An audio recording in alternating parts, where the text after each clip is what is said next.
اقوام متحدہ کی جنرل اسمبلی کے 75ویں اجلاس میں وزیر اعظم پاکستان عمران خان کا ورچوئل خطاب۔ جناب صدر، سیکریٹری جنرل گیٹریس، ایکسیلنسز، خواتین و حضرات، مجھے ایک بار پھر اقوام متحدہ کی جنرل اسمبلی سے خطاب کرنے کا اعزاز حاصل ہے۔ میں جنرل اسمبلی کے 75ویں اجلاس کے صدر منتخب ہونے پر محترم جناب ولکان بوسکیر کو مبارکباد پیش کرتا ہوں۔ ہم سبکدوش ہونے والے صدر تنزانی محمد بانڈے کی ہنرمند قیادت کی بھی تعریف کرتے ہیں، خاص طور پر کووڈ-19 کے بحران کے دوران۔ ہم ان ہنگامہ خیز دور میں سیکریٹری جنرل انتونیو گیٹریس کی قیادت کی تعریف کرتے ہیں۔ جناب صدر، جب سے میری حکومت نے اقتدار سنبھال لیا ہے، ہماری مستقل کوشش پاکستان کو بنیادی طور پر تبدیل کرنے کی ہے۔ ہم نئے پاکستان کا تصور ہمارے نبی صلی اللہ علیہ وسلم کے قائم کردہ ریاست مدینہ کے اصولوں کرتے ہیں، ایک انصاف پسند اور انسانی معاشرہ جہاں تمام حکومتی پالیسیاں ہمارے شہریوں کو غربت سے نکالنے اور ایک منصفانہ اور مساوی ترسیل پیدا کرنے کے لیے ہدایت کی گئی ہیں۔ اس مقصد کو حاصل کرنے کے لیے ہمیں امن اور استحکام کی ضرورت ہے۔ اس طرح ہماری خارجہ پالیسی کا مقصد اپنے ہمسایہ ممالک کے ساتھ امن قائم کرنا اور بات چیت کے ذریعے تنازعات کو طے کرنا ہے۔ جناب صدر، اقوام متحدہ کی 75ویں سالگرہ ایک انتہائی اہم سنگی میل ہے، کیونکہ یہ دنیا کا واحد ادارہ ہے جو ہمارے پڑوس میں امن و استحکام کے لیے اپنے مقصد کو حاصل کرنے میں ہماری مدد کر سکتا ہے۔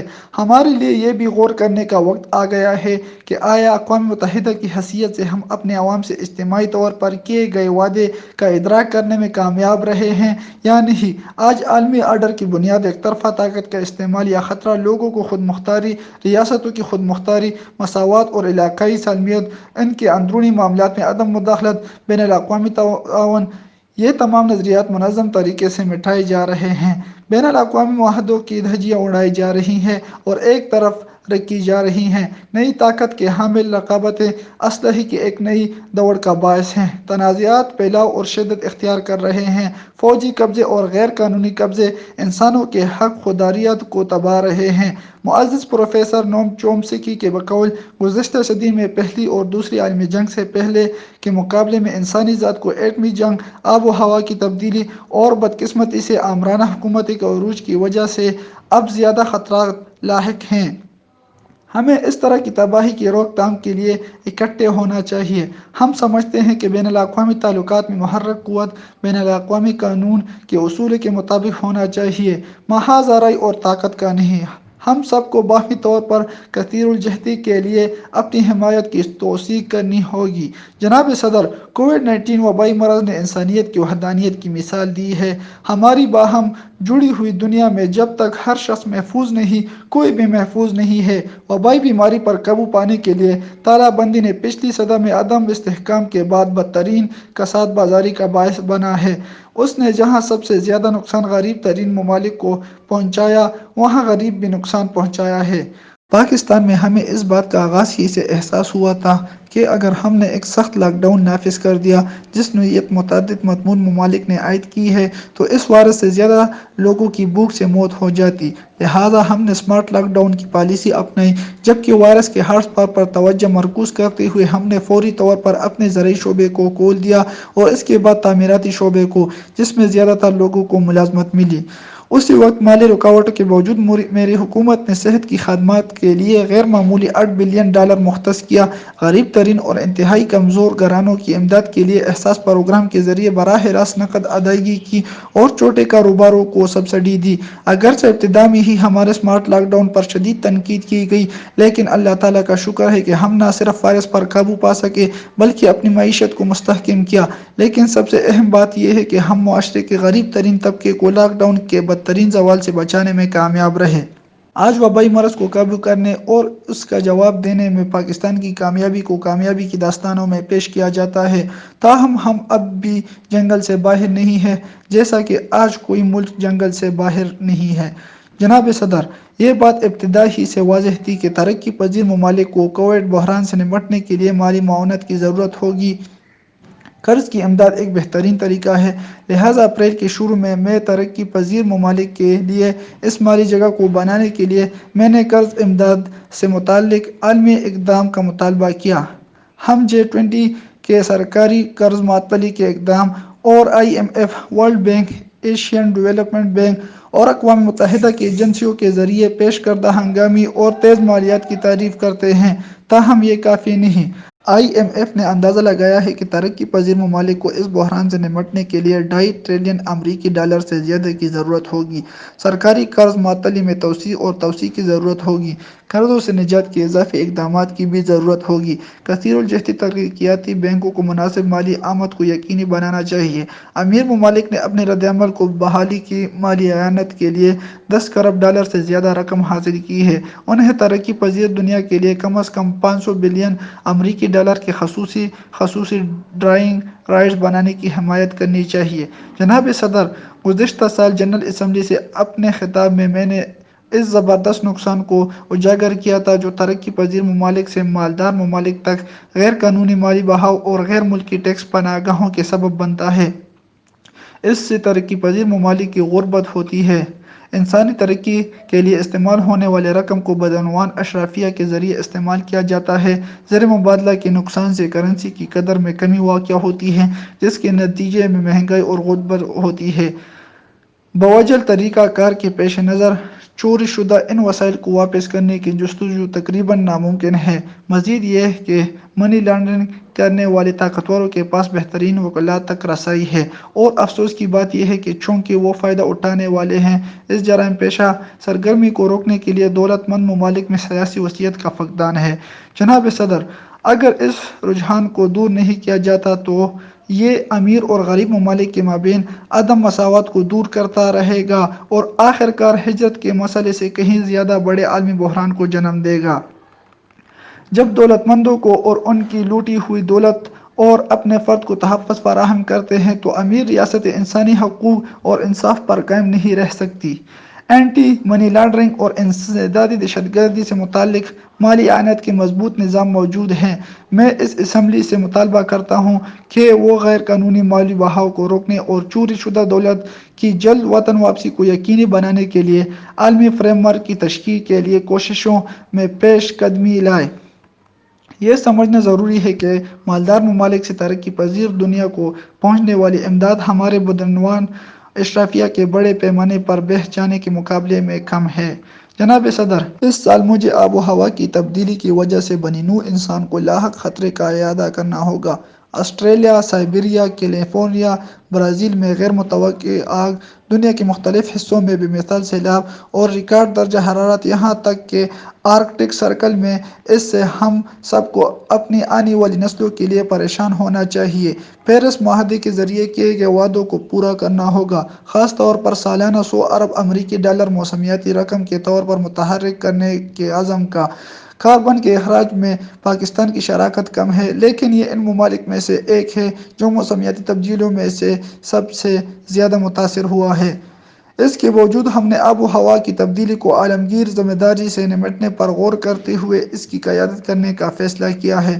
موسمیاتی تبدیلی کے اثرات کو کم کرنے میں ہماری شراکت کے طور پر ہم نے اگلے 3 سالوں میں 10 بلین درخت لگانے کے لیے ایک انتہائی علول عزم پر پروگرام شروع کیا ہے۔ جناب صدر، وبائی مرض انسانیت کو ساتھ لانے کا ایک موقع تھا۔ بدقسمتی سے اس کی بجائے اس نے قوم پرستی کو فروغ دیا، عالمی تناؤ میں اضافہ کیا اور متعدد جگہوں پر نسلی اور مذہبی منافرت اور کمزور اقلیتوں کے خلاف تشدد کو جنم دیا۔ ان رجحانات نے اسلامو فوبیا پر بھی توجہ دلائی۔ بہت سے ممالک میں مسلمانوں کو استثناء کے ساتھ نشانہ بنایا جا رہا ہے۔ ہمارے مزارات تباہ ہو رہے ہیں۔ ہمارے نبی کریم صلی اللہ علیہ وسلم کی توہین قرآن مجید جل گیا، اور یہ سب کچھ آزادی اظہار کے نام پر۔ چارلی ہیبڈو کے توہین آمیز خاکوں کی دوبارہ اشاعت سمیت یورپ میں ہونے والے واقعات حالیہ مثالیں ہیں۔ ہم زور دیتے ہیں کہ جان بوجھ کر اشتعال انگیزی اور نفرت اور تشدد پر اکسانے کو عالمی طور پر کالعدم قرار دیا جانا چاہیے۔ اس اسمبلی کو چاہیے کہ وہ اسلامو فوبیا کا مقابلہ کرنے کے بین الاقوامی دن کا اعلان کرے اور اس لعنت کا مقابلہ کرنے کے لیے ایک لچکدار اتحاد تشکیل دے۔ جناب صدر، آج دنیا کا ایک ایسا ملک جہاں ریاست اسلامو فوبیا کی سرپرستی کرتی ہے وہ ہندوستان ہے۔ اس کے پیچھے RSS کا نظریہ ہے جو بدقسمتی سے آج ہندوستان پر حکمرانی کرتا ہے۔ یہ انتہا پسند نظریہ 1920 کے دہائی میں قائم ہوا تھا۔ RSS کے بانی نازیوں سے متاثر تھے اور انہوں نے نسلی پاکیزگی اور بالادستی کے تصورات کو اپنایا۔ اگرچہ نازیوں سے نفرت یہودیوں کی طرف چل رہی تھی، RSS اسے مسلمانوں کی طرف اور ایک حد تک عیسائیوں کی طرف ہدایت کرتی ہے۔ ان کا ماننا ہے کہ ہندوستان ہندو کے لیے خصوصی مخصوص ہے اور دوسرے مذاہب والے برابر کے شہری نہیں ہے۔ گاندھی اور نہرو کے سیکولرزم کی جگہ ہندوستان کے 200 ملین مسلمانوں اور دیگر اقلیتوں کو بھی محکوم کر کے ہندو راشٹر بنانے کے خواب نے لے لی ہے۔ 1992 میں RSS نے بابری مسجد کو تباہ کر دیا اور 2002 میں گجرات میں 2000 کے قریب مسلمانوں کو ذبح کیا گیا اور یہ وزیر اعلیٰ مودی کی نگرانی میں تھا، اور 2007 میں سمجھوتا ایکسپریس ٹرین میں سوار RSS کے حملہ آوروں نے 50 سے زیادہ مسلمانوں کو زندہ جلایا تھا۔ آسام میں تقریباً 20 لاکھ مسلمانوں کو امتیازی سلوک کے قوانین کو اپنانے کے ذریعے اپنی شہریت چھین لیا جانے کے امکانات کا سامنا کرنا پڑتا ہے۔ ہندوستانی مسلمان شہریوں کے بڑے ہراستی کمپنیوں کے بھرمار کی اطلاعات ہیں۔ کورونا وائرس پھیلانے کے لیے مسلمانوں پر کورونا پھیلانے کے جھوٹے الزامات لگا کر تشدد کا نشانہ بنایا گیا، انہیں متعدد مواقع پر طبی امداد سے انکار کیا گیا، ان کے کاروبار کا بائیکاٹ بھی کیا گیا، گائے نے چوکسی کر کے حملہ کیا اور مسلمانوں کو سزا کے ساتھ ہلاک کر دیا۔ گزشتہ فروری میں نئی دہلی میں پولیس کی ملی بھگت سے مسلمانوں کو ٹارگٹ کلنگ کا سامنا کرنا پڑا۔ ماضی میں بڑے پیمانے پر رجسٹریشن اکثر نسل کشی کے پیش رو رہے ہیں، جیسے جرمنی میں 1935 میں اور پھر میانمار میں 1982 میں نیورمبرگ قوانین۔ ہندوتوا کا نظریہ تقریباً 300 ملین انسانوں، مسلمانوں، عیسائیوں اور سکھوں کو پسماندہ کر دے گا۔ تاریخ میں پہلے کبھی ایسے نہیں ہوا اور ہندوستان کے مستقبل کے لیے اس کی اچھی مثال نہیں ہے، کیونکہ ہم سب جانتے ہیں کہ انسانوں کا پسماندہ ہونا بنیادی پرستی کا باعث ہے۔ جناب صدر، پچھلے 82 سالوں سے ہندوستانیوں نے کشمیری عوام کی خواہشات کے خلاف اور سلامتی کونسل کی قرارداد کو صریح خلاف ورزی اور واقعتاً اس کے اپنے وعدوں کے خلاف جموں و کشمیر پر غیر قانونی قبضہ کیا ہے۔ گزشتہ سال 5 اگست کو ہندوستان نے غیر قانونی اور یک طرفہ طور پر مقبوضہ علاقوں کی حیثیت تبدیل کرنے کی کوشش کی اور اضافی فوج تعینات کی، جس کی مجموعی تعداد 9 لاکھ ہو گئی، تاکہ 8 لاکھ کشمیریوں پر فوجی محاصرہ نافذ کیا جا سکے۔ تمام کشمیری سیاسی رہنماؤں کو قید میں رکھا گیا تھا۔ تقریباً 13,000 کشمیری نوجوانوں کو اغوا کیا گیا اور ہزاروں افراد پر تشدد کیا گیا۔ ایک مکمل کرفیو نافذ کر دیا گیا تھا۔ اس کے ساتھ ساتھ مواصلات کو بالکل بند کیا گیا۔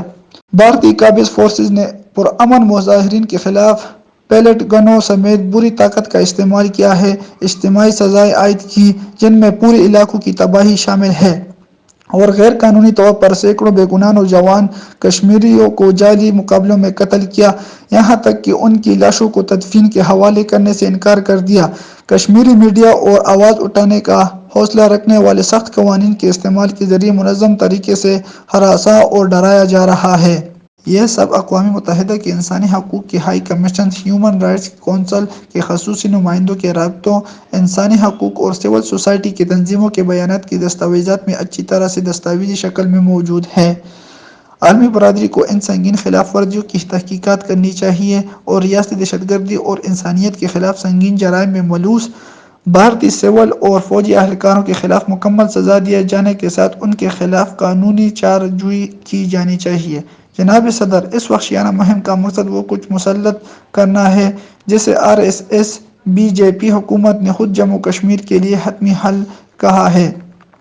اس مقصد کے لیے مقبوضہ علاقے کے آبادیاتی ڈھانچے کو تبدیل کرنے کے اقدام کے بعد فوجی محاصرے کا عمل جاری ہے۔ یہ کشمیریوں کی الگ شناخت کو ختم کرنے کی کوشش ہے تاکہ اقوام متحدہ کی سلامتی کونسل کی قراردادوں میں دیے گئے خودداریت کے نتائج کو متاثر کر سکے۔ یہ کارروائی اقوام متحدہ کے چارٹر کونسل کی قراردادوں میں بین الاقوامی قانون، خصوصاً چوتھے جنیوا کنونشن کی خلاف ورزی ہے۔ مقبوضہ علاقے کے آبادیاتی ڈھانچے کو تبدیل کرنا جنگی جرم ہے۔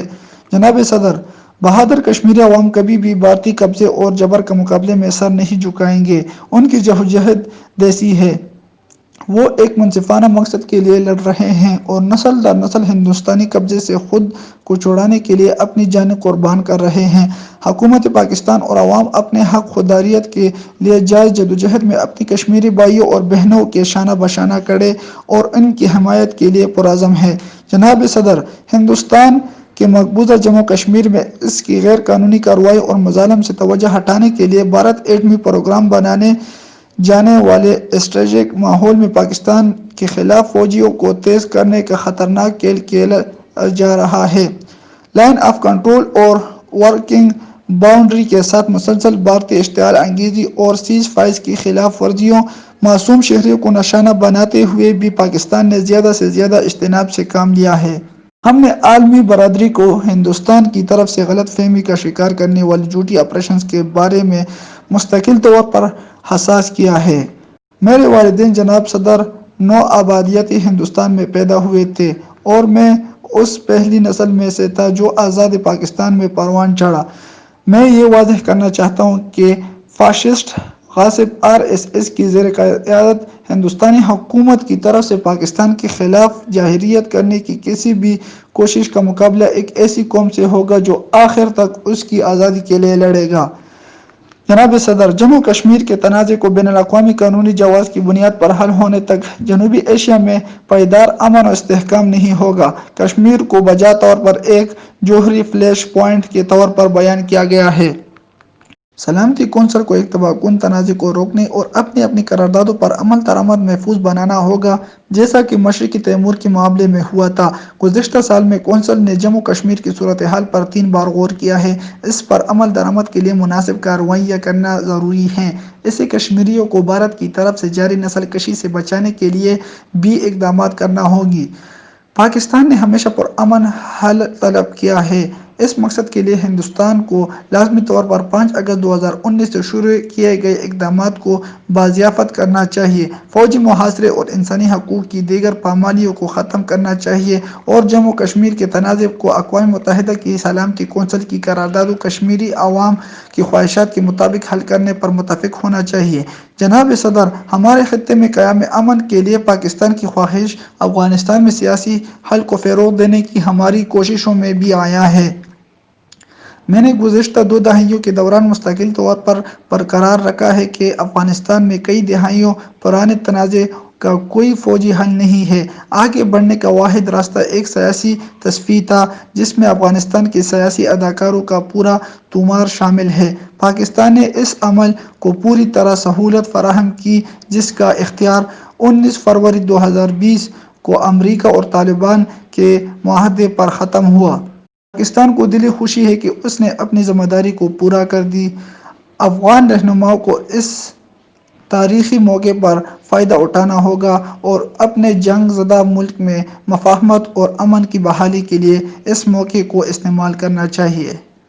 12 ستمبر کو شروع ہونے والی انٹر افغان مذاکرات کے ذریعے انہیں لازمی وسیع بنیاد اور جامع سیاسی تصفیے پر کام کرنا چاہیے۔ یہ عمل کسی بھی مداخلت یا بیرونی اثر و رسوخ کے بغیر اور افغانستان کے زیر قیادت اور افغان ملکیت ہونی چاہیے۔ افغان مہاجرین کی جلد واپسی سیاسی حل کا ایک حصہ ہونا چاہیے۔ تقریباً 2 دہائیوں کے جنگ کے بعد یہ ضروری ہے کہ افغانستان کے اندر اور اس سے باہر خرابی کو امن عمل کو خراب کرنے کی اجازت نہ دے۔ افغانستان میں امن و استحکام سے ترقی اور علاقائی رابطوں کے نئے مواقع کھلیں گے۔ وسطی ایشیا اور اس سے آگے کے ساتھ تعاون کے نئے وسائل ابھر سکتے ہیں۔ جناب صدر، فلسطین اب بھی ایک تیز زخم ہے۔ مشرقی وسطی اور دنیا کے لیے ایک منصفانہ اور پائیدار تصفیہ ناگزیر ہے۔ فلسطین کے علاقے کو غیر قانونی طور پر منسلک کرنا، غیر قانونی بستیوں کی تعمیر اور خاص طور پر غزہ میں فلسطینی عوام پر غیر انسانی رہائش کے حالات مسلط کرنا، کسی شورش زدہ خطے میں امن نہیں لا سکتے ہیں۔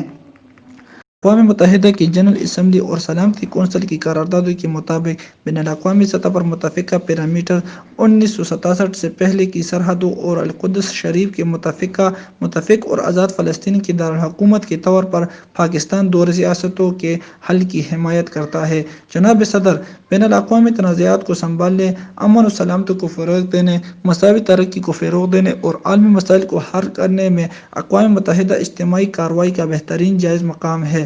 میں سیکریٹری جنرل سے التجا کرتا ہوں کہ وہ عالمی تنازعات کی روک تھام کے لیے پیش قدمی کرے، علاقائی گرم مقامات سے نمٹنے اور بقایا تنازعات کو حل کرنے کے لیے ایسے سمٹ کی سطح کے اجلاس بلانے چاہیے۔ اقوام متحدہ کو ہمارے دور کے چیلنجوں کا بھرپور جواب دہ بنانا چاہیے۔ سلامتی کونسل سمیت اقوام متحدہ کی ایک جامع اصلاحات زیادہ سے زیادہ جمہوریت، احتساب، شفافیت اور کارکردگی کو فروغ دینے کے لیے ضروری ہے۔